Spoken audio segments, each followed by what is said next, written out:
के बारे में अपनी, यानी आप कह लें स्टोरी कह लें या जो भी, तो मैं उसकी स्टोरी अपनी आप कहानी बताऊंगा कि आखिर मैं यहाँ तक कैसे पहुँचा। तो 2006 में ना मुझे पता चला, अल्लाह ने मुझे ख्वाबों के ज़रिए से बताया कि कासिम तुम सीधे रास्ते पे नहीं जा रहे। तो अल्लाह ने फिर, यानी काफ़ी मैंने अल्लाह को राज़ी करने की कोशिश की, तो अल्लाह नहीं था हो रहा राज़ी। तो उन अंधेरों में, यानी जब मुझे अपनी फिक्र पड़ गई कि जब अल्लाह को मैं ना राज़ी कर सका तो मेरी ना दुनिया है फिर ना आखिरत है, फिर मैं गया।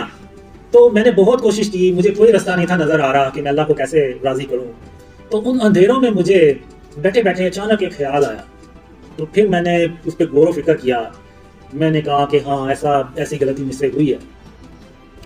वो गलती ये थी कि मैंने, गलती समझने या क्या कोताही या मुलाज़म, इसको कैसे मैं एक्सप्लेन करूँगा, वो ये था कि मैंने आज उस वक्त तक कभी भी अल्लाह को रहमान कह के नहीं था बुलाया, यानी मैंने अल्लाह को अल्लाह ही कह के बुलाया था। तो उन अंधेरों में मुझे ये ख्याल आया कि मैं अल्लाह को रहमान कह के बुलाऊं। तो मैंने अल्लाह को ना फिर रहमान कह के बुलाया, और उसके लिए फिर मैंने एक दुआ थी, वो भी मैंने मांगी अल्लाह से, रहमान से। तो उन अंधेरों में जो है ना, वो अल्लाह ने मेरी सुन ली।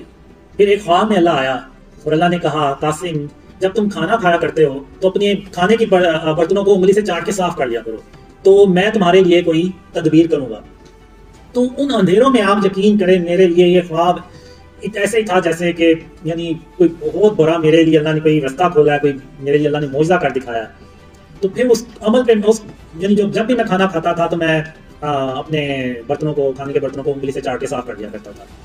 तो उसके चंद महीने के बाद, यानी मैं मुसलसल उस दौरान अल्लाह को रहमान कह के बुलाता रहा। तो अल्लाह ने कहा, कासिम अब मैं तुझे इल्म सिखाऊंगा, इल्म की बातें सिखाऊंगा। तो फिर उसके बाद अल्लाह ने मुझे शिर्क और उसकी इक़साम के बारे में सिखाना शुरू किया। और मेरे अंदर एक जुस्तजू थी, एक क्या कहते हैं, तरफ थी कि मैंने अल्लाह को राज़ी करना है। तो जो जो अल्लाह और मोहम्मद सल्लल्लाहु अलैहि वसल्लम फिर मुझे ख्वाबों में कहते रहे, बताते रहे, मैं वो काम करता रहा।